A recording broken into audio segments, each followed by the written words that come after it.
Those that don't know me, my name is Curt, one of the whiskey guys here from Kensington Wine Market, and my lovely co-host tonight, Harmony, one of the whiskey gals from Kensington Wine Market. We get to do all the fun stuff there, including occasionally curating our own tastings where we kind of keep the big guy out of it and we get to do the geeky stuff that we want to do, or at least the things that light us up personally. So this tasting was kind of the culmination of a couple of things. My sort of geek level interest in the things in the whiskey world that are a little off the beaten path, first of all. And second of all, I hate to say it, and we're not going to mock anybody that's in this room or anything, of course, but Harmony and I get to hear some incredible distillery names, mispronunciations, or bastardizations of things. We've heard Auchentoshan referred to as Auchentoshan. We've been asked for Glenfroig. We've been asked for Glen Ellen.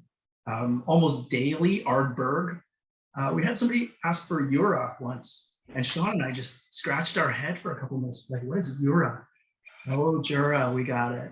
So these are kind of fun. So when we have a shelf full of whiskeys with a bunch of names that are sort of all over the map, and when you look at your malt whiskey yearbook, they're nowhere to be seen because they're not legit distillery names.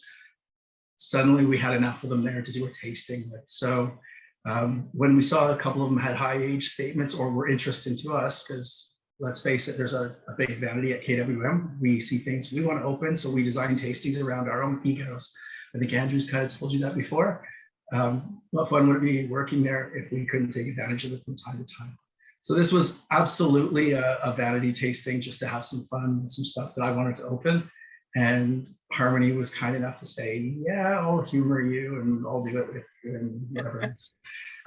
You can tell my maybe not so sexy phone voice tonight. I feel great. I don't feel sick or anything, but my voice is just disappearing for some reason. I question how robust my taste buds are. So Harmony may be the one who gives you most of her incredible olfactory gifts this eve over myself. Somebody in this room is named Curt. Now I can see who it is now. So I might be talking to myself a little bit this eve. Harmony, we've got some cool tastings coming up, right? Yeah, sure. Lots. And a festival. And a festival. Two festivals actually, over the next couple of weeks. Typical KWM fashion. I don't know if any of you guys in this room are coming to join us, but we were just starting to pull together the lineup for it today, 2 days before. So that's sort of the way we work. There's some cool North American whiskey tastings coming up. Buzzard's Roost. We have some really cool stuff from those guys. Still spots left for that one, right, Harmony?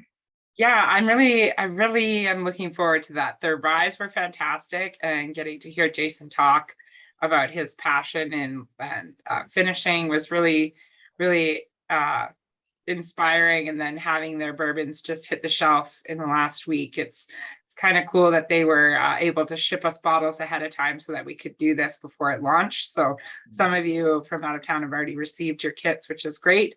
But being as it is an introduction to a company that's not really heard of, we were able to offer and are happy to offer a really good price on that tasting, just to get you introduced to the brand and the label and what they're doing. So $25 to try 6 great American whiskeys is not bad at all.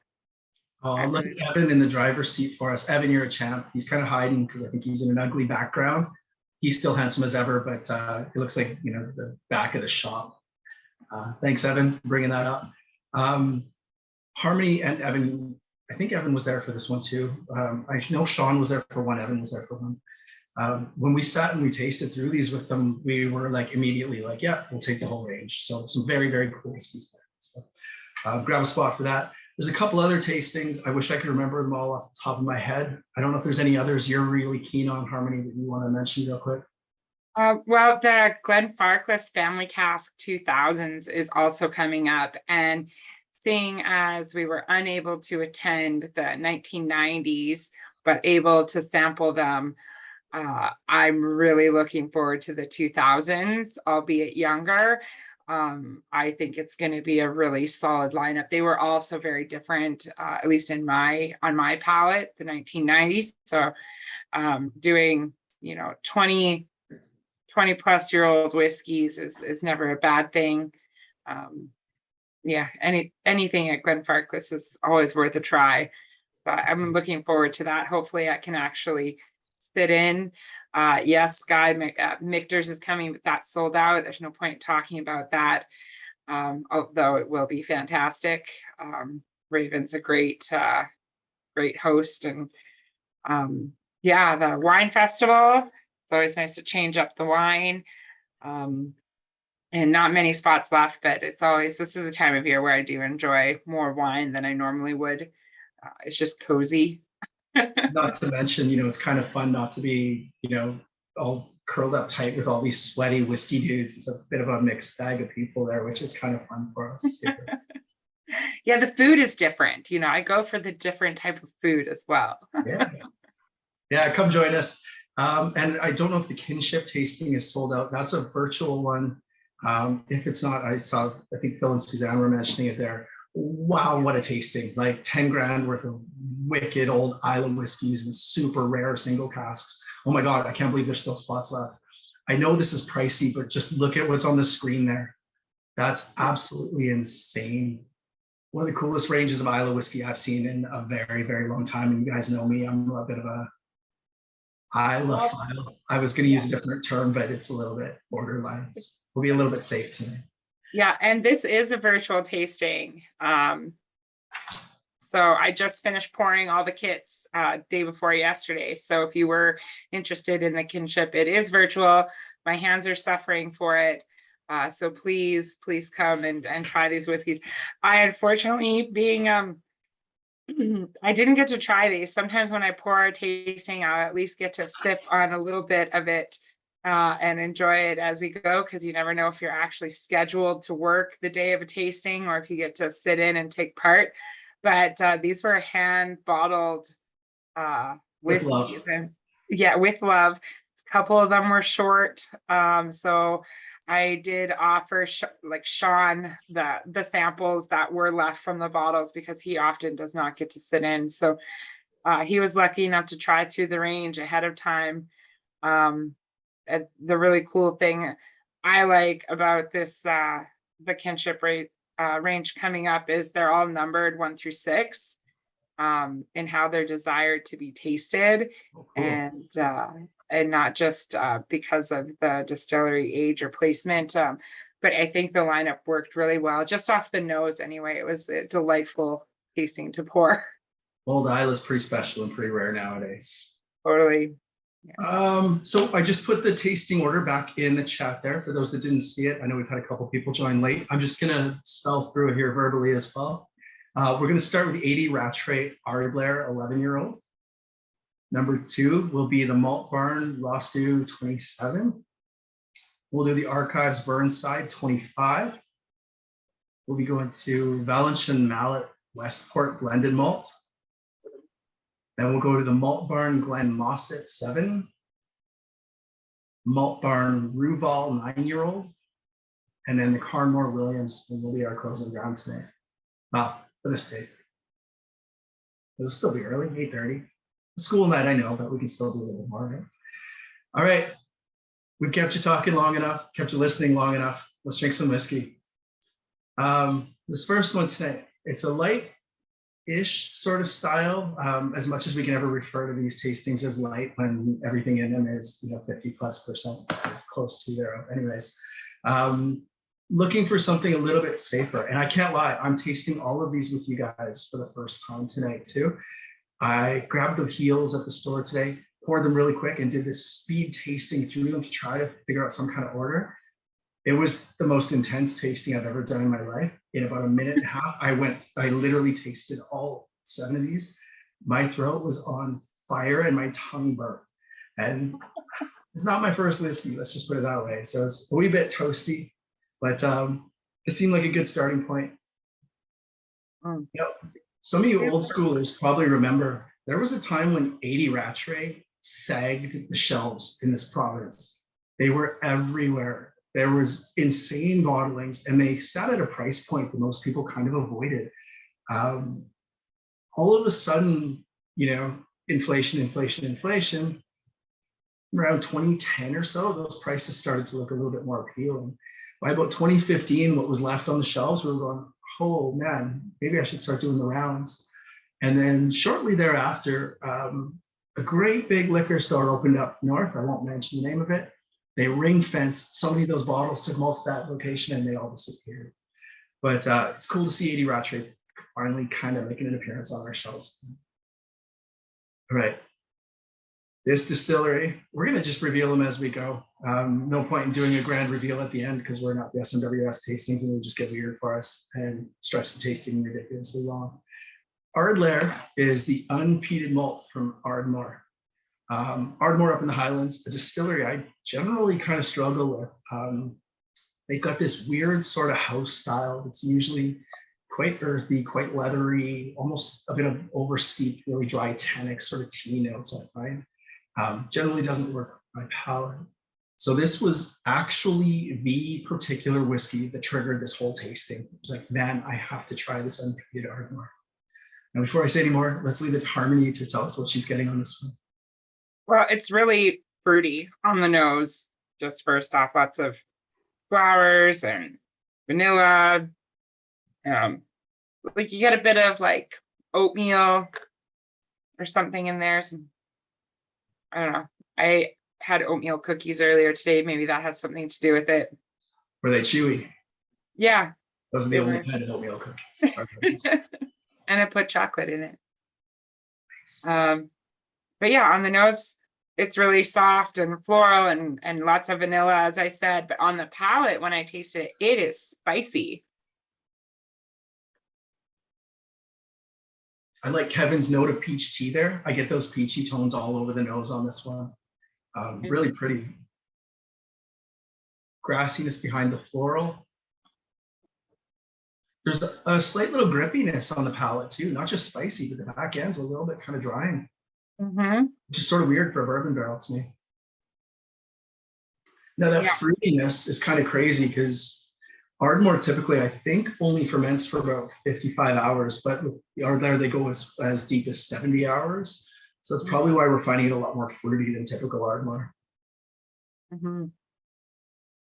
really warm and is zesty, and it's like got this nice kind of like oily texture at the back of your throat that just lingers there for me.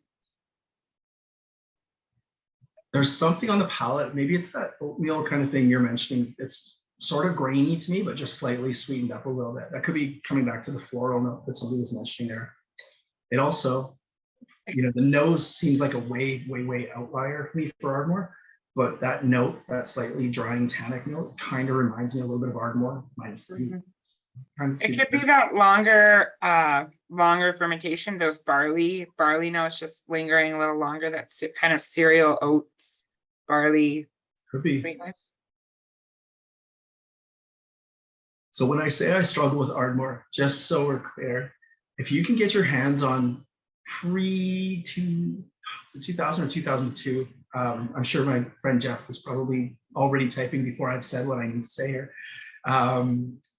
They stopped direct firing via coal and went to steam heating. And I can't remember if it was 2000 or 2002. So if you can find distillate that comes from Ardmore prior to that, I know the Society had a couple of old ones. It's a different beast, and it's actually really cool whiskey. Have you blind poured this for Andrew yet? No, I've not. We should do that. We should do that. Yeah. Oh, and Evan is listening in, fortunately, which is brilliant because his mind is like a trap for this stuff. He holds it all in.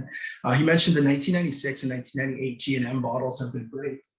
I have one of them behind me. I just can't reach it. I have the 96. I think it was an 18-year-old when it came out. And Evan's right. They got this big sort of star on the bottle.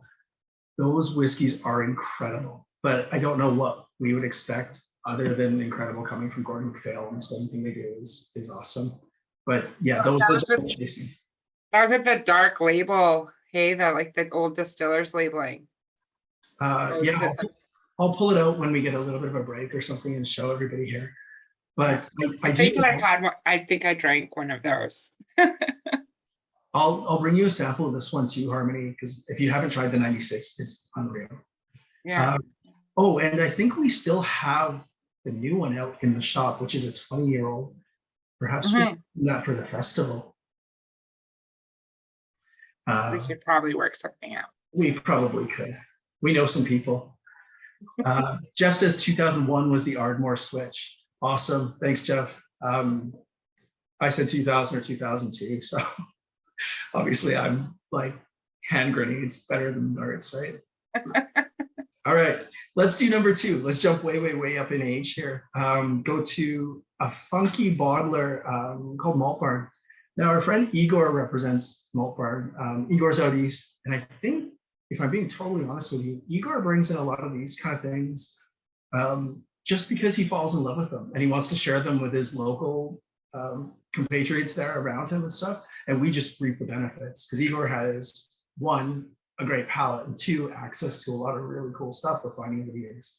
And he seems to have no bias. So we end up with a lot of weird, undeclared blended malts and all sorts of stuff where we're like, okay, it's going to be a tough sell, but then you try the bottles and they're incredible. So Malt Barn, fun stuff, always worth the price point. This one is a brand, sorry, I was going to say a distillery, that Andrew, Fearless Leader, has been kind of screaming from the rooftops for some time here. It's not one I've ever gotten overly sentimental about, but the more I have, the more I'm like starting to think I should be chasing these bottlings. And they're sort of becoming dodos.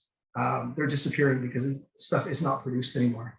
So this is old Rostu. I hear a lot of people pronounce it Rostu, reversing those letters or doing whatever they're doing. I think it's Rostu, but if you're drinking it, nobody's going to give a shit how you pronounce it. 27-year-old. We're almost at 3 decades here. This is from Loch Lomond. Loch Lomond is a distillery that any whiskey geek should get lit up about. I don't always love everything that comes out of it, but I always want to try everything that comes out of it because there's so many cool expressions. I know Evan has sort of romanced the hell out of Loch Lomond for a while. We have seen a lot of cool society bottles under various names.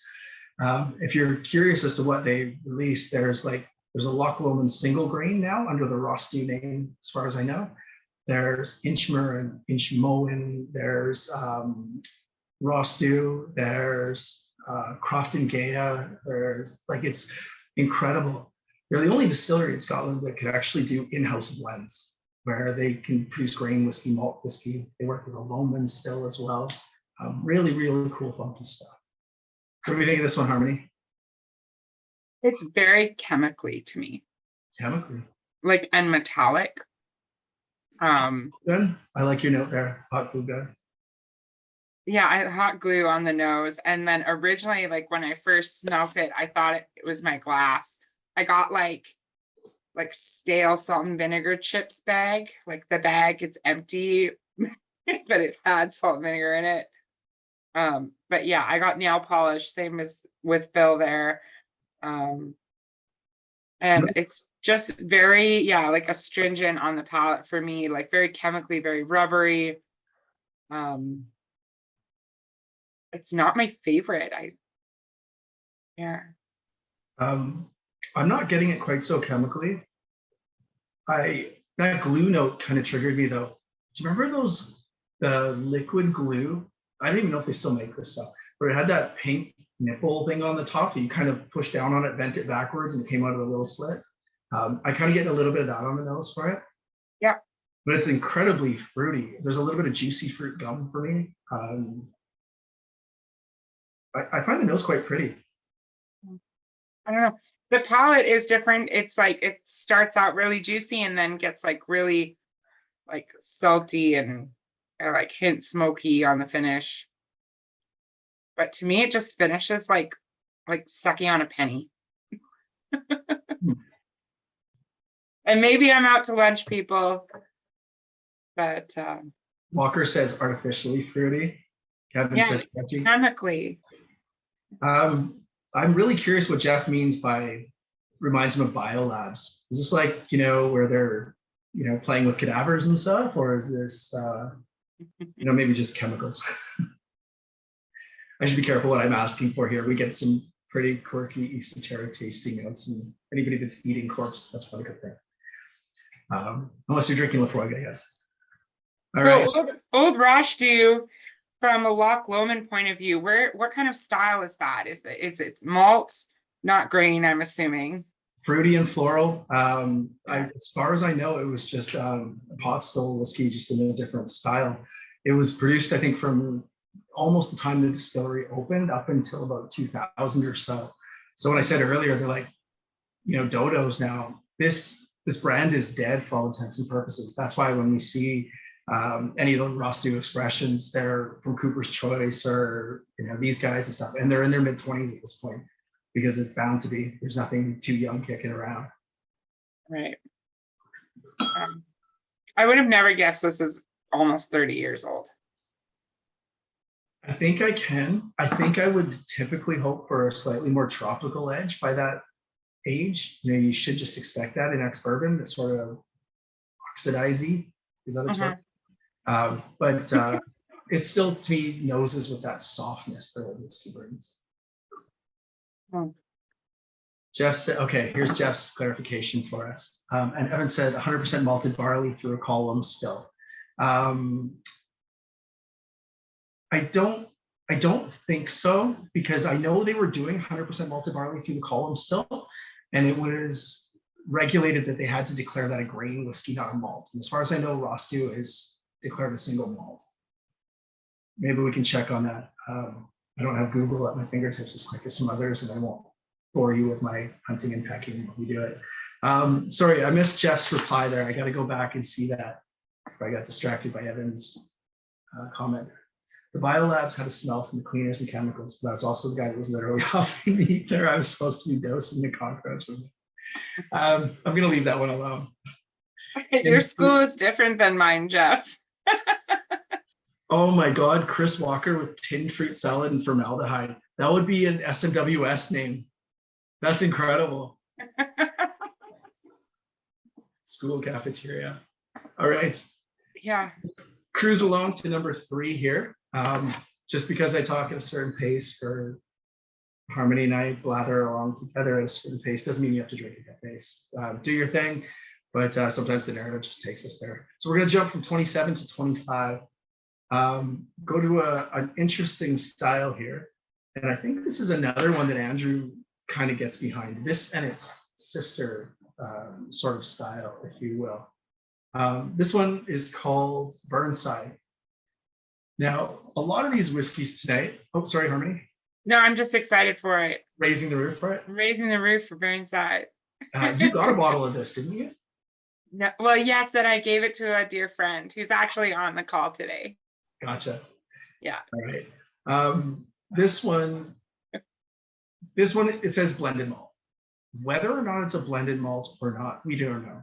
This comes down to the whole principle of teaspooning. This whole lineup is a mixed bag of bastard malts where they won't declare the name or won't allow the name to be declared. There's some teaspoon malts where they want to protect the name by teaspooning a little bit of some other distillery's juice into it, so it's no longer a single malt and can't be called one of those brands. Some of these are disguises, in other words, and some of them are variants. So this one is Burnside is produced by Balvenie. There's 3 distilleries on the site there at the Grant site. One of them I don't really know the status of. Forgive my ignorance here. Caninvi, we rarely see it. I think they did a 17-year-old quite some time back, but we never really saw it in our market. And then there's Balvenie and Glenfiddich. So almost certainly this is Balvenie with a little bit of Glenfiddich or a little bit of Caninvi. Even though they're all produced around the same site, they're all separate malts. So it has to be declared a blended malt at that point. Sister to this, like I said, we've got Burnside coming from Balvenie when it's teaspooned with theoretically a little Glenfiddich. Glenfiddich also has something called Wardside when it's theoretically teaspooned with a little bit of Balvenie. Yeah.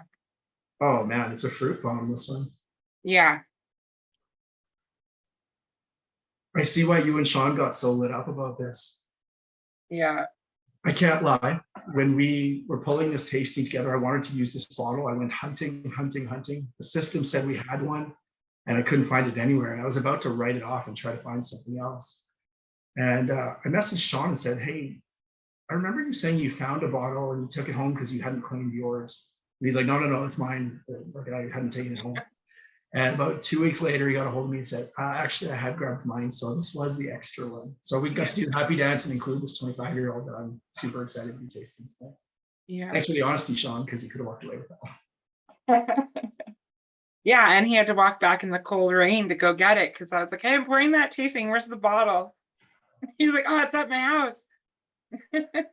Not all heroes wear capes. Sometimes they have to wear raincoats, right? That's right. That's right. No, yeah, this one is just beautiful baked, like, or like fresh fruit salad. And then on the palate, you get those like toffee and butterscotch and like just a kiss of salt, like nice sweetness there, lots of that honey note. I'm getting a lot of apples with a little bit of pepper, and I'm getting it's not quite so peachy in that sweet peachy kind of sense, but it's like the syrup out of like canned peaches, sugary, sweet, orangey sort of note to it. Oh yeah. And slightly floral again too. And Sky is kindly adding to our list of bastard names here, Balfetic and Glen Vanny. And if we include Kinenvy in there, it could be Glen Vanini.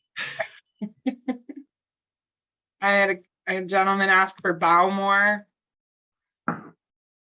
Amazing. Yeah. Oh my God, that was incredible on the palate too. And the finish on this one is so long compared to the one before it. It just goes on and on. And the fruits keep changing for me. There's like pears on the back end of the finish too. Yeah. Oh wow. Yeah, that one's a super fruit one. Yeah. Invabani. Somebody's taking notes here, right, of all these names. I don't know if you saw Evan. Go to your Zoom link email. Evan kind of tweaked the graphic on it and put a whole bunch of these names and some of the bastardizations we've heard as well. It's kind of tough a lot of times to get excited about Glenfiddich or Balvenie and things like that. They seem pretty mainstream. I think to me, the reality is though, those malts, as much as they seem kind of pedestrian, tend to be some of the best made whiskeys in the world. They tend to be really absolutely flawless drams. It's so dialed in. You can't be at that kind of scale without being super dialed in. But you have to go a little bit off the beaten path to find the best of them a lot of times, either independence, as Jeff just said in the comments there, or you have to go to the special releases. Like Harmony's probably tried some of the tons, like the Balvenie ton releases and some of the special Fiddick releases and stuff. Quite cool. Like that Grand Cru from Glenfiddich was just like mind blowing. So good. I didn't expect it. I didn't expect that either. Yeah. Did you ever get a chance to try the Grand Cru, gentlemen and ladies? Give it a try. It's delicious. Did you try the like the entire experimental range, Harmony? Yeah, I did. Yeah. Do you know what was super surprising to me? The white one, the Winter Storm or whatever it was called. Yeah. Wine cask whiskey, and I loved that whiskey. I thought it was incredible. It's probably because it only spent like 21 days in a wine cask, so you could get behind it. That's usually 21 days too much for me, but that one worked, man. I know they did a couple editions, but that first one was an absolute rock star. And I personally really enjoyed the IPA. Like I thought it was just like a fun, zippy, easy drinking bottle that I shamelessly drank by myself on my ex-husband's birthday party. It was his birthday gift and I drank it all and then scolded him in the morning for drinking it all. And he's like, yeah, no, that was you. But it was delicious. There's no judgment in this group though. I would do the same. It's okay, guys. I bought him another one. I know that's what your concern was. And how much of that one did you drink? Most of it. Yeah, exactly. Yeah. If you get a chance, when we go to Scotland, we tour around distilleries and stuff. Everybody has their big guns they want to hit, their geeky distilleries, their true loves and stuff. I know Glenfiddich and Balvenie doesn't seem like it's that romantic. You absolutely have to go to Glenfiddich and Balvenie. Balvenie, you can actually see the whole production soup to nuts, from barley being dropped off and malted all the way through coopering and everything. Super, super cool there. And Glenfiddich has an incredible cafe with arguably the best haggis I've ever had in my life. And I know that probably doesn't appeal to some people here, but it was delicious. All right. Man, this is a cool whiskey. I'm kind of regretting not following yours and Sean's lead here and skipping one of these before they disappear. Well, at least you put it in this tasting, and I think there's some little bit of a bottle left for you. Perhaps there might have been. All right, let's move on to number 4. We are going to bounce back to these because you guys know as well as I do. Most of you are familiar with your tastings. We see these things evolve over the 45 minutes to an hour we go through them first time. So we'll see what round 2 says to us too. The Ichiban whiskey. That's what this is. Ichiban whiskey? Yeah. Yeah. It's softening up from the first pour, but from the first smell, I was like, this is Ichiban. And we were just talking about that. And yeah, sponge toffee is a really good note now. Mine's been in the glass for just over half an hour, so it's really softened on that meaty note, but still salty. Blindly, I would probably guess this was something like Mortlack because there's a bit of a sulfury character. There's definitely that meaty character. It's heavy, it's dense. When I mentioned like to Evan that it was in here and he came over and noticed through the lineup, he actually said it smells like, you know, there's Glenrothes dumped in it or married in it or something like that. It's kind of got that heavy Glenrothes note without the florals, without the 40%. Sponge toffee with soy sauce. Wow. Something I've never craved in my life. And I probably still don't want to try it. So I would try it. Another funky one. This is an independent bottler called Valencia Mallet. For those that aren't too geeky with this kind of stuff, a Valencia is the tool they use to get whiskey out of the barrel. Kind of basically just a big, you know, you plug the end of a straw and lift it up and liquid comes with it. Sort of the same thing. And a mallet, of course, they're using to bang the bungs into the casks. Cool name for a brand. This one is called Westport. It is declared a blended malt. And according to everything we've heard, it's a malt that's teaspooned with Glen Murray. I immediately shudder when I hear that because it makes me think of Ardbeg. Well, it wasn't Ardbeg. They just called it Serendipity, but they kind of branded it as Ardbeg. There was a declaration that, oops, accidentally we've added some Glen Murray with old Ardbeg and came up with this whiskey. We called it Serendipity because it was great. Every time I go to Scotland, I try to hunt down Serendipity. It's a fantastic whiskey. You can get your hands on it. However, I can't help but think of how amazing that Ardbeg would have been without the Glen Murray added into it. So a sister brand to Ardbeg, owned by the same company, big, rich, big bad voodoo daddies, LVMH. This is Glenmorangie, believe it or not. For one of the lightest, sweetest distillates in Scotland, tallest stills in Scotland, comes this insanely heavy, monolithic, dumpy, sort of soupy style of whiskey. I could not, in a million years, have picked this as a Glenmorangie. No kidding, and it's so dark. It's so dark for 12-year. Evan gets a clap for that. Sorry, Harmony. Glenmorangie, amazing. Yeah, super dark. You're right. This one is sherry casked, and I think that's where that heavy, slightly sulfuric, overcooked, caramelly sort of note comes in. Chris says thick and delicious. Without even tasting it, this is a thick whiskey.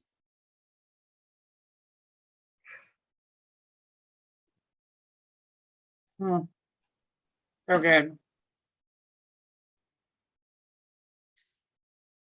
I'm blown away that that's a sherry cask. Because on the palate, I would 100% guess it was a wine cask. Super winey. Yeah. Jeff wants this to be Glenmorangie going forward. Yeah, I'm not in love with that style. I can't lie. I'm glad that you guys are, but to me, it's a little too winey, and I'm struggling with that slightly sulfury note.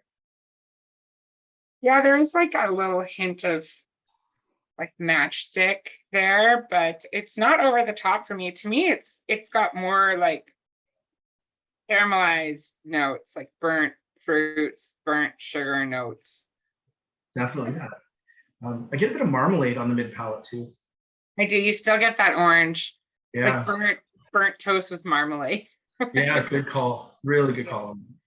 Or you're like, let's just put more marmalade on it. The toast is still good. Yeah.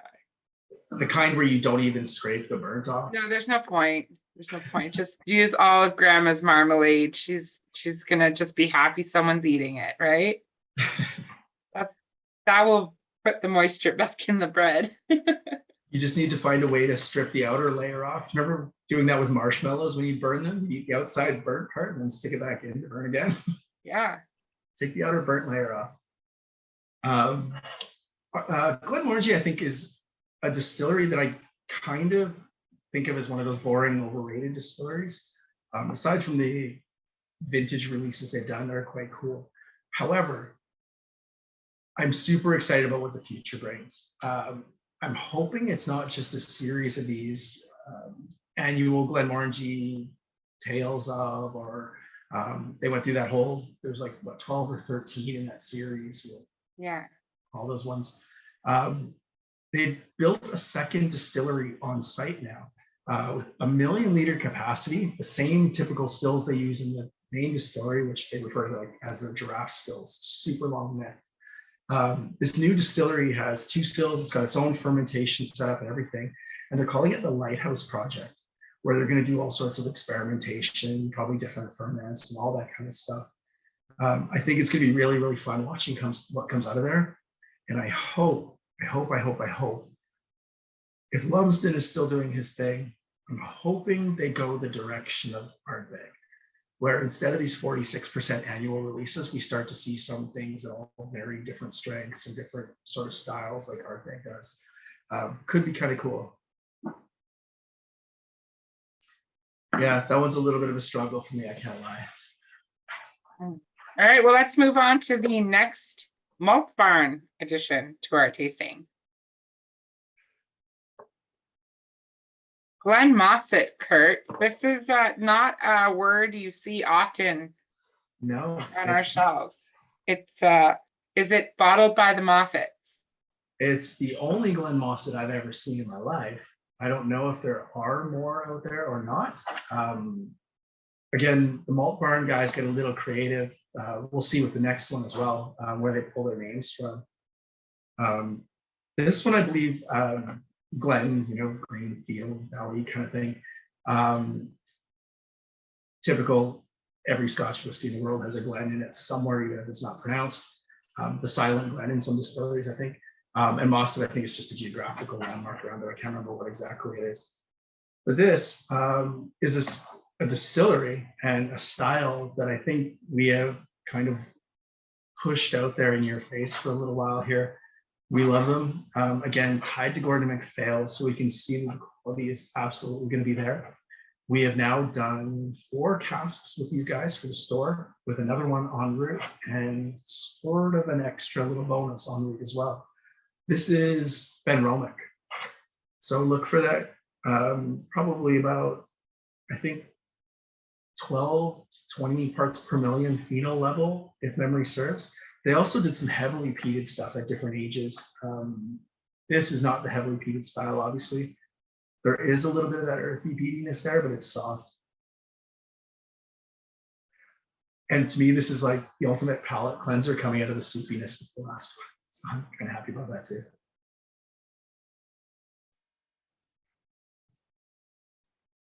You're getting on the nose for that one, Harmony. I feel like I've been drinking too much tequila because I have weird things coming into my mind and I don't want to say them. Now we really want to hear it. No, to me, and this is not like a bad thing, but it smells like thrift store boxes that you would just open, like some sort of mystery box and you just like open it up and you're hit with all the smells of like cardboard and funk.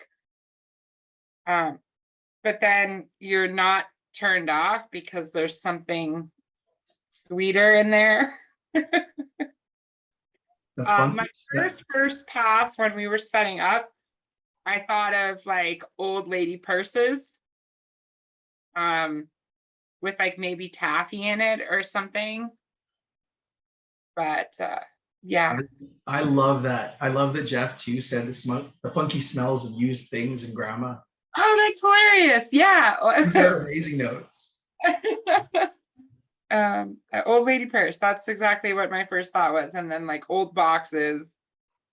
Or like if you ever buy like used puzzles and then you open up that puzzle box and like somebody's house smell has been like packed in there and you release it in your house. I love this nose.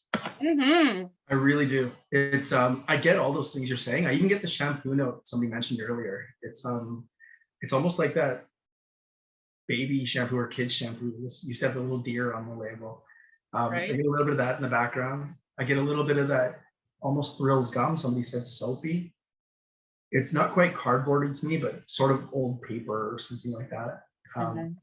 But there's still that like mainland style of peat that's really light in the background, slightly like chamois leather almost to me. And there's a little bit of fruit in the background, but it's not a fruit bomb by any means. I don't think it's had time for the esters to really rise up here. No, it's like, and the thing is, when I want to say my tasting notes out loud, it doesn't sound like a good thing, but they are good things. It was like when the other day when Evan was talking about throwing his leather jacket in the mud on a rainy day and spitting tobacco on it. It was like, yeah, that's a good note. I'm sure Jeff remembers it word for word, and I just butchered it, and he's upset by it, but it was good. If you haven't tried it yet, we have a killer Ben Romick in the shop right now at 18 years. Our previous one, I can't remember. I think it was a 14-year-old. I know Cam, who's here tonight, was just as passionate about that one as I was. I adored that one. The new one we have, or newer one, the 18, is probably a better whiskey, if I'm being honest. It's got a bit more balance. The fruits are a little bit more in sync with peat and everything. Hefty amount of peat, all things considered, for an 18-year-old. Brilliant dram. But that younger one just had this weird sort of over the top, old school, dirty smokiness to it that I really loved. Now, having said that, we were lucky enough, I guess about it's got to be like a month ago now, maybe.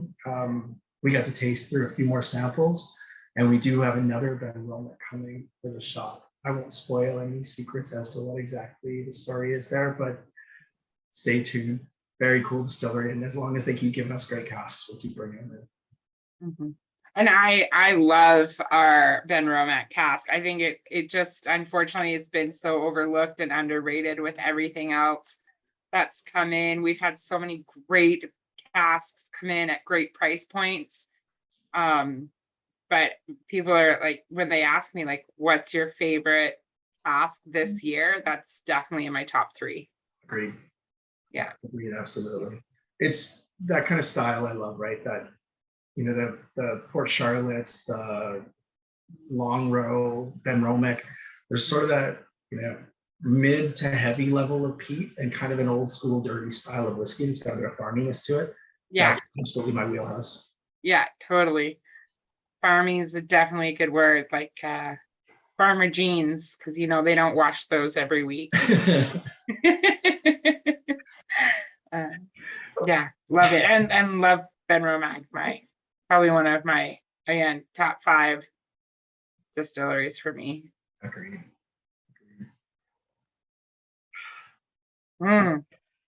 This next one smells very different than the last one. It sure does. And I was dying to try this one. This was one of the ones, I think Malt Barn brought in this one. And I think it was Malt Barn as well, that had a Port Charlotte around the same time. And both of them I was dying to try. I didn't unfortunately get to try the Port Charlotte, or at least to my memory anyways. But this one, when there was a chance to open it up, I was absolutely dying to. Of course, it's going to be young Isla whiskey. Ruval is the name of a lighthouse on Isla, up at the north end. If you've been around our favorite little island in the world, up near, the trying to think what the name of the other side of the island is. The Kildalton region's the lower side, but up around Bunnahabhain, Kalila, Ardenho, all that kind of stuff, is a lighthouse that's quite legendary. And they track a lot of the lighthouses. You can find a couple cool online resources that have this insane listing of lighthouses and when they were established and stuff. This one's been around since the 1800s. I believe there was actually a tie to a distillery in the south end of the island that used something to do with the Ruval name, which was really quite triggering and quite confusing. Actually, it might have been tied to Brooklady at one point. However, this has been sort of outed, if you will, as Bunnahabhain, heavily peated Bunnahabhain. Bunnahabhain is now at a point of, I think, about 35% of their production is peated now. For a while, everything they produced was peated, was referred to as moinia. I think they're still using that term, it just means peat or earth or smoky or something like that. No, it's not smoky because Tochek means smoky. But their peating has gotten progressively higher over the years. I think they've crept from about 35 ppm up to about 45 ppm for the heavily peated stuff. This is young, it's hefty. Right off the bat, the nose has got that Isla characteristic to me, that medicinal side of things that wasn't there in the previous one. What are you getting on that one, Harmony? Is this sulfured, or is it just like dirty, grungy peat? Yeah, I don't get any sulfur on this. I get a toasty barbecue sort of note, like the sherry cask meets smoke. It always kind of gets a little bit vinegary barbecue-ish to me. Yeah. And like a little bit of like, I get vegetable green notes on there as well. I love that you say green, because I think if you went back through a bunch of my reviews of Lefroy, I always refer to green. There's a little bit of mint, there's a little bit of like lime and stuff going on. The nose on this one immediately made me think Lefroy for some reason, and of course it's the opposite. I also get like little green peppers, not like the sweet bell peppers, but like the little ones that you'd find. Yeah, I can see that. I love this. I can tell by the way some of you are holding your glass that you like it too. I can just tell. I see it. I see it. I see it. Love in the glass. I'm crazy. It's I'm having trouble wrapping my head around this one. I don't typically like young peated Bunnahabhain. The society has hit us with a lot of like 10-year-olds and stuff over the last couple of years, and they're usually not my thing. But I love this. It's a bit whiny. It kind of almost is. Yeah. I was gonna say ashy, but Jeff just said ashy campfire. Yeah. Yeah. Yeah. The nose I feel like it's something you would like heavily charred the sherry cask and then knocked off the inside of all the charry ashy bits and then left it in the barrel, put the whiskey on top. This is great. Yeah, man, this is one of those ones that comes back to what we were talking about earlier with Malt Barn and Igor and what he brings in and stuff. A distillery that they couldn't declare, so they had to put a random name on it that nobody's going to know, which makes it harder to sell. It's only a 9-year-old, which is going to make it hard to sell. And the price point is going to be high because it's a small bottle. That's a real gamble for somebody to take to buy a cask like that and to release it. This one's awesome. Absolutely awesome. I'm blown away by this whiskey. Yeah. Wow, super cool. Lies. The chag is not gross. We're not having that debate tonight. Why debate objective truth? I just don't understand. I hear lies. Just lying to my face or trying to. Chris Walker says it reminds him slightly of Scorch. I think that's what I was referring to that as that barbecue sort of tone. When you get like heavy peat and kind of sherry cask or something like that, which this is sherry cask, you typically lean into those barbecue saucy sort of notes. We can't boot Jeff. You can't take us all, Jeff. You can't take us all. Come on, buddy. But he's got me on his team here. Jeff and Curt versus the Lechegians. Somebody take that guitar from Curt's arms and use it against him. Beat him with it. Yeah, quick call. Andrew, Jeff says. Yeah, Andrew. Go cry to daddy about your Lecheg. Oh, they're picking on me. They don't agree with me because I'm wrong. Oh my God. Yeah, you're just afraid that Andrew would have the trump card where he'd be like, this is true. You're fired if you don't agree with me, right? Yeah, no, I'm not scared of him at all. Can we get Andrew a shirt now that says Whiskey Daddy? Oh my God, the last thing he needs is something like that. I do call him the shop dad because it was cold the other day and I was like, does anyone know when shop dad is going to be here to turn up the heat? Because nobody else can touch the thermostat. And Evan says Lecheg is life. Sure. See, Evan is why I'm there. Sure. Who's Andrew? All right, let's go from strength to strength, peat to peat.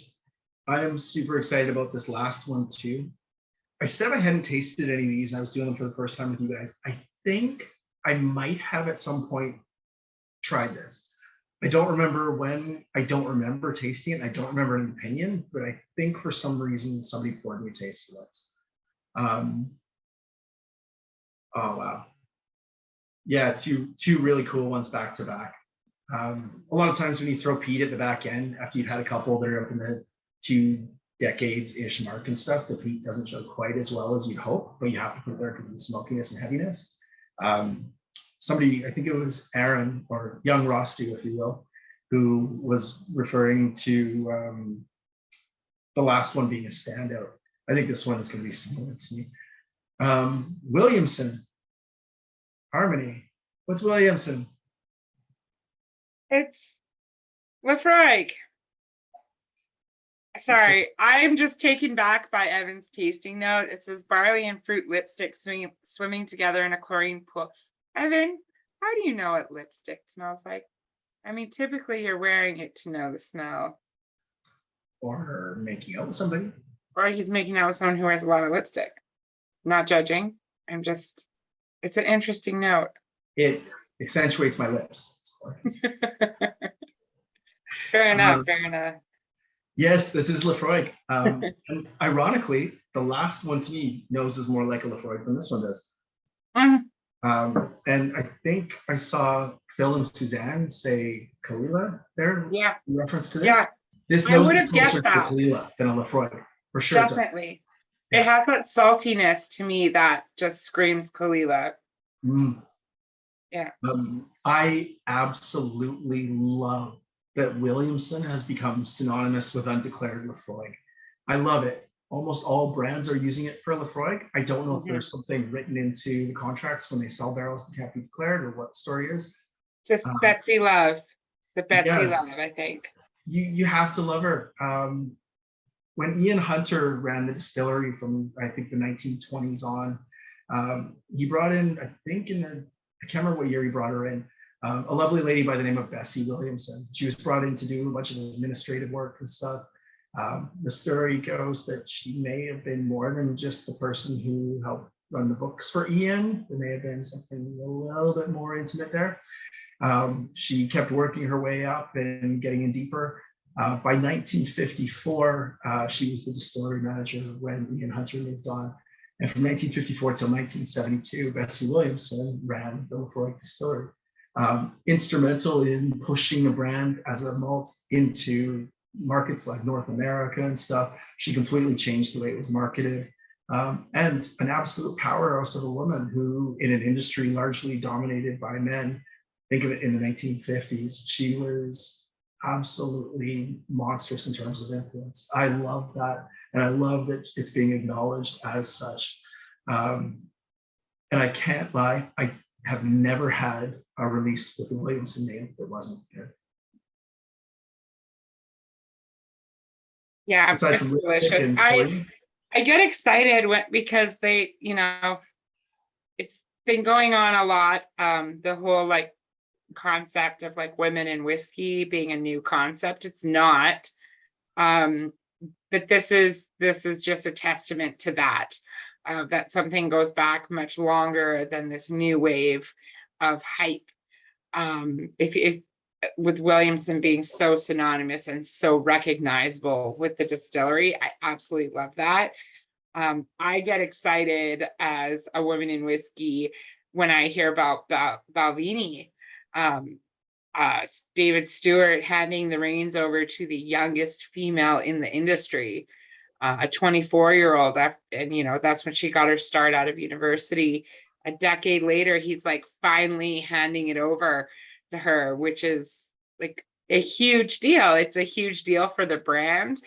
It's a huge deal for the future. It's a big deal for women, but I get excited that it's like not such a new concept, because even that has been going on for a lot of years. Um, but I love that the Williamson is becoming recognizable, Agreed. as not just a Lafroig name, but a Betsy Williamson name. Yeah, super That's cool. exciting. Yeah. I think I love that you brought that up with Balvenie, because I think too, nothing has been declared, nothing's official as far as I know yet or anything.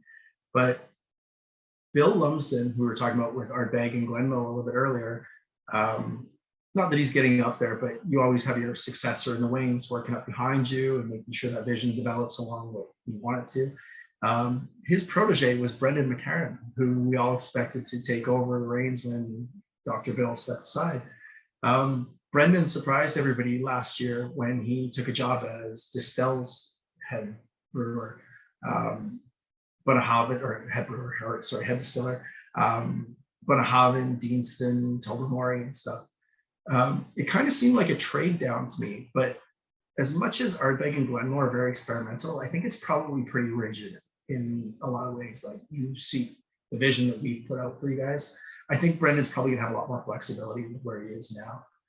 And yes, Jeff's right, Distell is for sale. It was just acquired and it was meant to be divested after being acquired. So I'm not sure where the ownership is going to end up, but hopefully Brendan stays there. I've spent some time with them. Great nose, great palate, and I can't wait to see what they do there too. But having said that, coming back to what Harmony said, with Brendan having moved on, I believe it's actually a lady that was working with Dr. Bill as possibly the successor for Ardbeg and Glenmorangie blending behind Dr. Bill.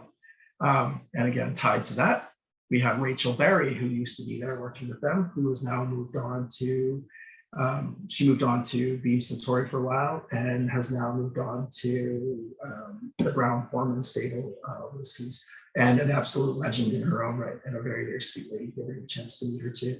There's some insanely talented women in the whiskey world, and I can't wait till we don't have to talk about these things as if it's anything different and anything. It should just be part of the dialogue, right? It shouldn't be anything remarkable. Fortunately, there are some trailblazers who are busting those barriers, and we can just acknowledge talent where talent lies. And you've heard it before, talent largely lies with the women in terms of their senses. They tend to have more attuned noses and palates than we do, gents. So suck it up. Yeah. Cool whiskey. Cool lineup, Curt. It was fun. Like, you and I, it's like we have these ideas and talks and talk about, oh, that would be cool to make a tasting with this. That'd be cool. And like, here you put one together with some of the things that would be so cool to taste. But it was kind of a cheat, though. I can't lie, because like with what you do, you send Andrew a list of a whole bunch of tastings you wanted to do and stuff, and you were scouring the shelves and picking things and everything. With this one, the Ardlair triggered it. I was like, oh yeah, we've got a bunch, but we only had like 7, so I literally just picked all of the ones that were available. It didn't require Oh, well done, Curt. You picked a great lineup for us. No, I just picked all the oddballs we had in the shop, and that's what it turned out to be. Well, if I don't put a list together for Andrew, at least do some, work in advance, then 40 tastings go out and I get one maybe later because I didn't know there was a tasting party planning committee. So I'm on top of it now, guys. You just send me your wants and I'll make it happen. There's a planning committee already. We just generally get called into the planning stage once the planning is done. All of a sudden, Andrew opens his calendar of tastings and it's empty, and whoever's on shift that day better have ideas. Have ideas. No, I don't know what you're talking about. We've never done it that way before. Kevin says, doesn't smell like Lafroig. Why not? I need to compare those again now too. But we will. Yeah, let's go through it one more time. I mean, I drank a couple of them already. There's no going back, but let's nose our glasses one more time and see how they're doing. Yeah, let's do that. Yeah, I'll comment on those latter two and what we were just talking about after we get to them. So let's go back to number one. Now that they've had a chance to oxidize and stuff. How do you find number one? Very fruity. Very fruity. Very orangey now to me with a little bit of banana in there.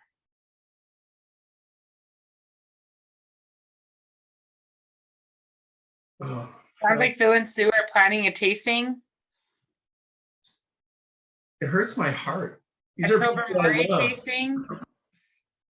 This is not your Tobermory tasting, maybe. Yeah, very fruity. You know what I find, interestingly enough, because I always find Tobermory and Lecheg smell slightly footy to me. You can't spell Tobermory without toe. Just saying.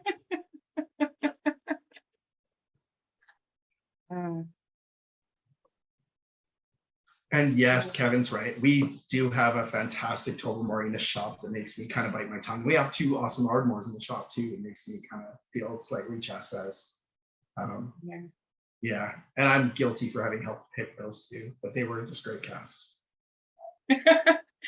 Well, it's funny too that like sometimes we're sent cask samples and it's like, all right, they're not amazing, but this one's better than that one. But by the time all the I's are dotted and the T's are crossed, something happens to those casks. And then we get them and like, wow, this is pleasant. This is much better than I remember it. For sure. Yeah, we get blessed with those picks sometimes. Oh man, and Sky just won Dad Joke of the Year. Absolutely amazing. Humpty Dumpty was a lead shag. Well done, buddy. Well done. I love it. Yeah, this one's pretty. I think Time in the Glass has actually helped that one even more. I liked it right off the bat, but I like it way more now. Suzanne's dying from laughter. She got it. That one hit just right. All right. Ardlair's cool. Drinks well for an 11-year-old. Kind of exactly what you expect for a good 11-year-old whiskey. I just wouldn't expect a good 11-year-old whiskey to come from Ardmore. So well done, guys. All right, number two. Here's the Rostu again, 27-year-old. Wow. This one has definitely improved even more for me. I see Harmony shaking her head with a little bit of. I don't like it. Not for me. I'm getting a little bit of a Flintstone vitamin note now on it. Yeah, totally chalky, acidic. I love it. It's Flintstone vitamins and sweet tarts. It's so not great.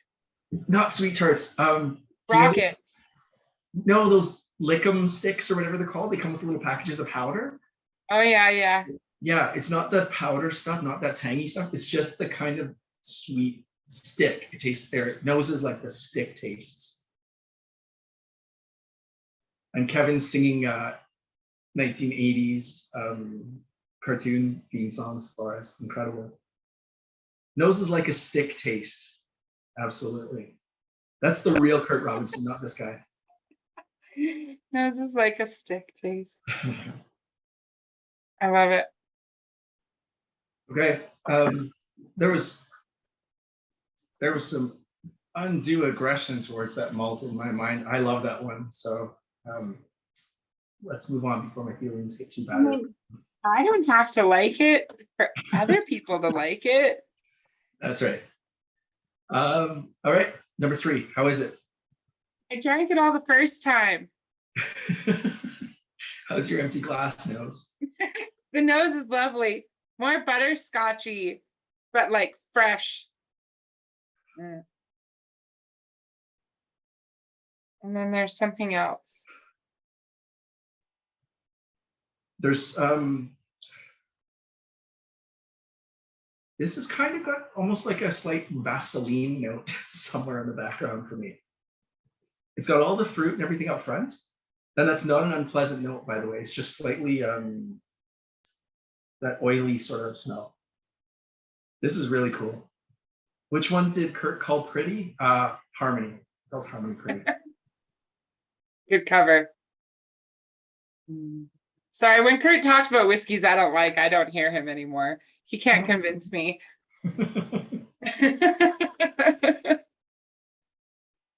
Oh, there is something really, I can't freaking place it, and I wish I knew what that note was on this burn side.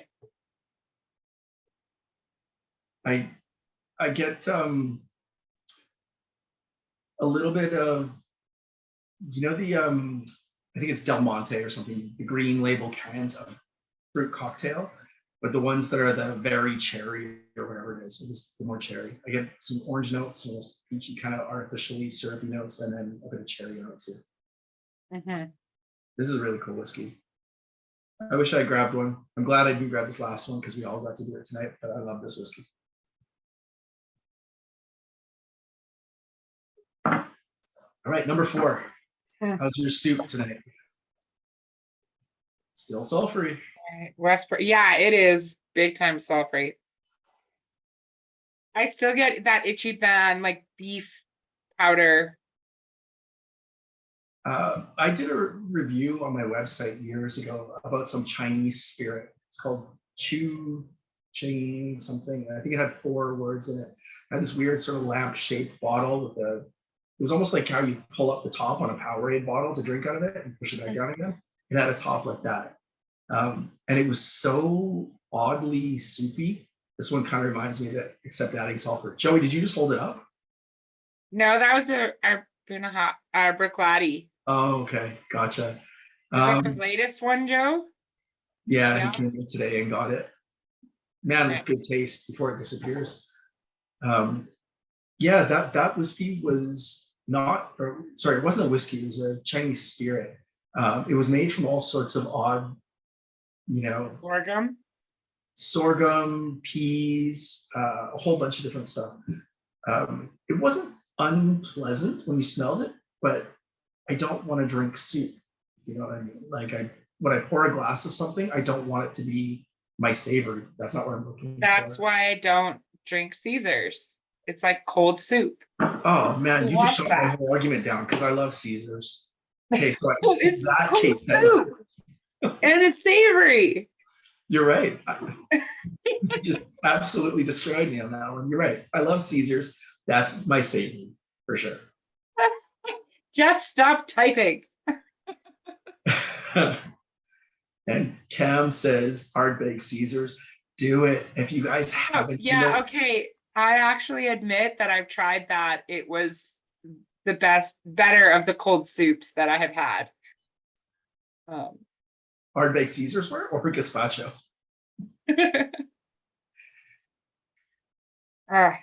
This Westport though. Yeah, I can't. Not bad. Not great. It's different. It doesn't.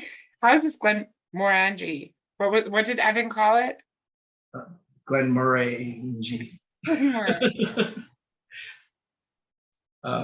Gazpacho.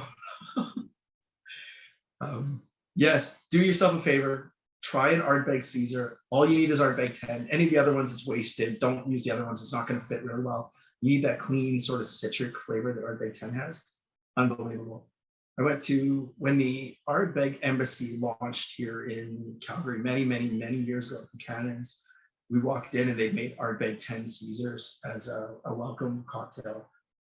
And I was indignant. I was like, I can't believe you would use Ardbeg like this. Like, that's insulting. My first sip, I was absolutely ruined. I was like, oh God, why have a Caesar any other way than this? That smokiness works so well with it. Unbelievable drink. Committee You release won't even Caesar, need 10 out a of- garnish. Okay? Sorry? I said you won't even need the garnish.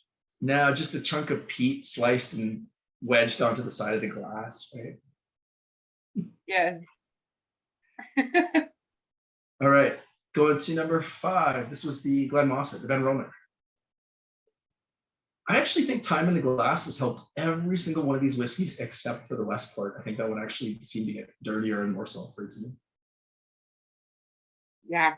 I like this Glenmossett. It's like sweet barley smoke. It's like, it's so happy on my tongue.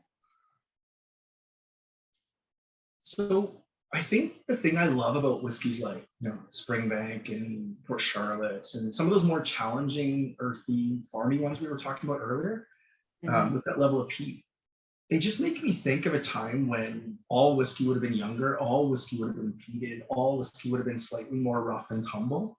And I think I just sentimentalized that a little bit. I love this style. I love it. That it's not over the top peat monster style. It's just kind of earthy and funky. I really dig it. Yeah, I love it. That's my style of whiskey. If we're gonna go old or it's still youthful, it's great. Like in their like, younger range, it drinks a little bit more mature. Is Curt giving away all his old whiskey then? I will go through and check and see if anything's expired. If I've got any expired bottles, Jeff, they're all yours. I'll check for expiration dates. And also, screw you, Jeff, I'm closer. I'll take those expired whiskeys. Or you can just come drink them with me. I would. You're welcome I to would too. come It's a for little that. bit of a journey. All right, whoever gets to his house first gets it. This is like, I'm on the street. Game on. So somebody earlier, and it might have been Kevin, I can't recall, sorry, said that having tried the last one, the Ruval didn't seem so Lafroig-ish. I'm the opposite. To me, the Ruval still seems 100% Lafroig, especially on the nose. And the Williamson, to me, nose is like Kalila still. I'm with Bill and Sue on that one. It still smells like a Kalila or a young Bunnahabhain, for that matter. Okay, so then here's my question, not being very familiar with Lafroig. I've drank plenty of Islay, but never a lot of Lafroig. Everybody put it in the chats, shout it out. Top tasting notes or descriptors for Lafroig whiskey. What would they be? Like if you had to describe Lafroig, I don't know if you've seen those videos of two friends drinking Lafroig on YouTube, but they're hilarious. Hospital iodine from everybody. The beach. Interesting. Medicinal. It's pretty standard. Oh man, Sky with the poetry again. There are some SMWS names tonight for sure. Tugboat Engine Room, there's another one. Oh man, the society should be recording all the commentary tonight for all their future releases. I like to know because, like, as someone who spent many, many years of their life in a hospital, I mean, I get it to an extent, but obviously your stays are short. Lafroig always has a bit of salt licorice, black jujubes, green jujubes, a bit of lime. There's always an orange note to it, and there's always that almost like a chest rub, that medicinal sort of Vapor rub, menthol. Yeah. And then you can almost always pick it up. There's certain brands, certain distilleries that have such a pronounced character for me. Lafroig's nose is almost always identifiable. The finish on Annock or Glenfarclas is almost always identifiable to me. even if the initial nosing or whatever doesn't tell me, the finish absolutely will on those kind of whiskeys. Kalila is generally identifiable, even when it's sherried or something. There's certain brands that are quite recognizable. Ben Nevis. All right. So I still adore that Ruval. Right in my wheelhouse on that one. It Really was cool. beautiful. It was really good. It's in my top whiskeys of the night for sure. And then going to Williamson, I can kind of see the Freudian characteristics. It's still more Kalila to me. And there's a little bit of a floral note there. It is super floral. And we talked about it earlier for a different whiskey, but it actually slightly leans towards Thrill's gum for those that had that soapy purple gum. It's just faint in the background. It's not big and over the top Bowmore FWP floral.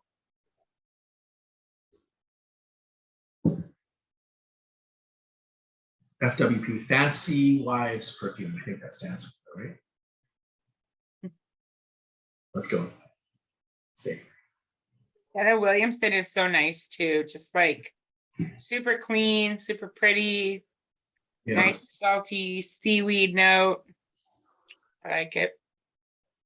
So Islay whiskeys are nothing if not stories in a bottle. And if not stories in a bottle, they're story inducing.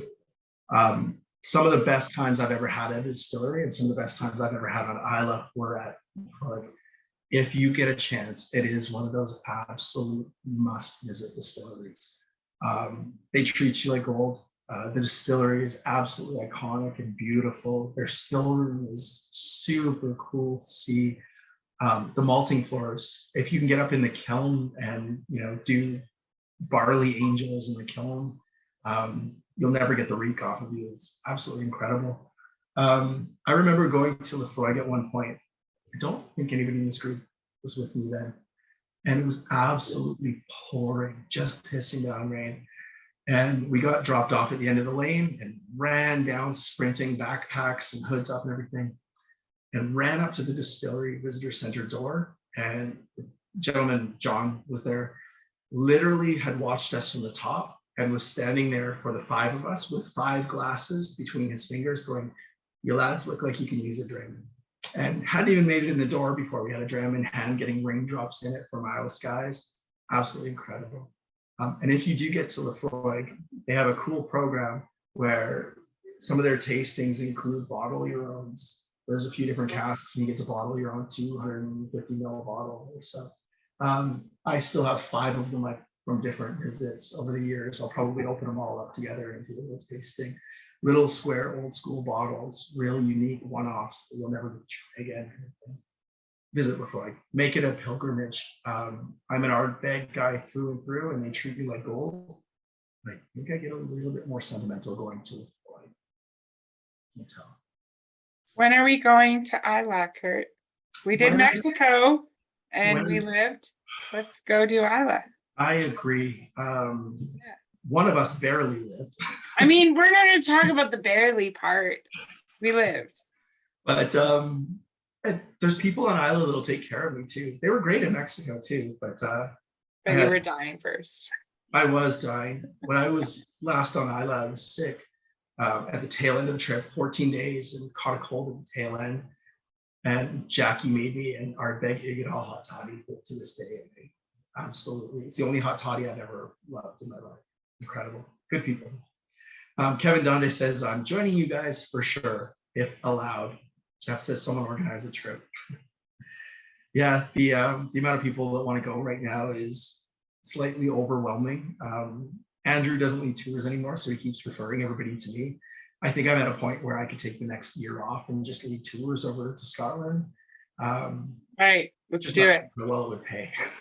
So I would be eating up my entire income base on the distillery only bottlings every time. So it wouldn't be very lucrative for me, and it would probably net me a divorce. So we'll see. Trips as soon as I can, I promise. Cool range. I enjoyed that one. That was super fun. That was a good range. Shall we take a vote on on bottles for tonight? I don't know if Evan set up a vote, but we can just I raise don't, a hand or put your Yeah. comments in top two. yeah, let's shout it out however you want in the comments, whatever you want your top twos, because I don't think Evan set up a poll. But it wasn't Evan's job to do that either, because this is our tasting, and Evan was just kind enough to get us started, even while he's doing everything else in the shop right now. Yeah, for sure. So we don't have a poll for you, but by all means, spit them out in the comments.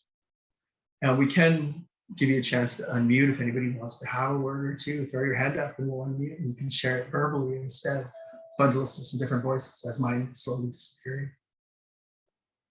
Yeah, I liked the Ruval and the Glen Mossett. They really surprised me. Burnside's always lovely. I've had that before. Oh, I love seeing this. Williamson 2, Maltborn Rajdu for Joe. Joey's right. I still love that one. I know it got a bit of a hard time. I love that one. You're both wrong. It's okay though. There was a lot of love there for the Westport too. I was seeing a few people's like tops. That's awesome. Yeah. Cam liked the Rostu too.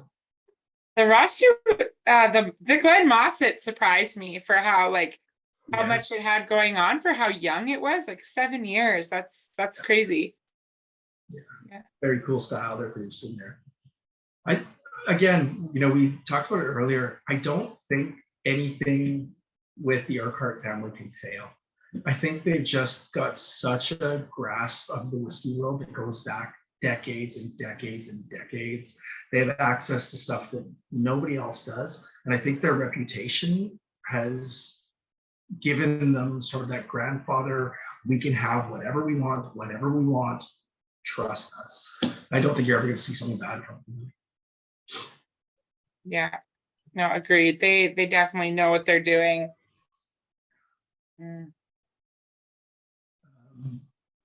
The real Curt Robinson, don't listen to that guy. He knows the thing.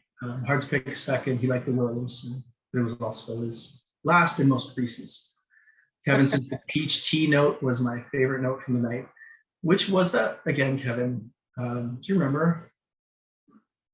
Wasn't that like the first note on the out there? Yeah. Could be. I'm getting it more on the Rostu now. I think that's where I remember it from the first time too. Don't trust what face Curt is saying. He says these are good notes. Yeah, you guys were awesome tonight for throwing out tasting notes. I love it. I appreciate it. It's super cool and ballsy, because I know in a lot of tastings people get a little bit gun shy. But at this point, I kind of feel like we're all just down in the race. I haven't heard. I'm gonna single you out now, but like Max and Sasha, what, you got no opinions here? You paid to have an opinion. Go ahead. It's never wrong unless you're Curt. Jeff. You're definitely allowed your own opinion. This was a super fun and like very diverse lineup. Like everything was very different and not what I expected. Agreed. Walker says we paid for you to tell us what our opinions should be. Oh boy, you are in trouble if that's the way you're operating, mate. Yeah, the Burnside's awesome. I love the Burnside. I also loved the label that you didn't see, but it had a dragonfly on it, and I'm a fan. It was very cool. Oh, and I do have to show.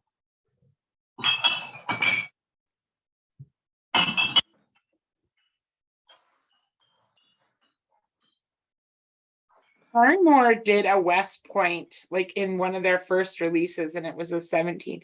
Oh yes. Those Ardmores, amazing. Buy yes, these. they are. Buy them. Trust me, buy them. Yeah. Really, really cool whiskey. Yeah, the 2000s are on the shelf right now. The 2000 bottling. Very cool. Yeah. Yeah. Now, don't tell anybody I've endorsed Ardmore tonight. Reputation. Recording. Yeah, recording. As long as they're independent, Ardmore's is fine. Yeah, that's right. I remember years ago, I think it was called Traditional back in the day. Ardmore released, and this was, man, this has to be like 15 years ago. I remember trying this distillery bottling NAS, and it was one of the worst whiskeys I remember trying. I absolutely detested it. And I think that's probably kind of slightly biased. That's fair. I mean, We've had some horrible samples sent to us. I don't know how that could be the worst whiskey. That one that we tried, that rotting compost hot garbage mess. that was I'm a LaFroy, wasn't it? Anyways, that was horrible. It was aged in former tar barrels that stored pickled herring for a while. It was Again, in English. I'm sorry, man, you're clipping on us or cutting out or something. I couldn't understand a word you said there. Yeah, that was brilliant. It was a disgusting LaFroy. I'm gonna mute him. I love you, Chris. I'm muting you though, because we can't understand a word you're saying. Not that we don't want to hear your voice or your opinion, but we literally, it's coming through all muffled and garbled, buddy. Type it for us so we can at least read it out loud, because we didn't hear you there. It's like if the Little Mermaid got her voice back underwater. That's what it would be. What? Is that what he said?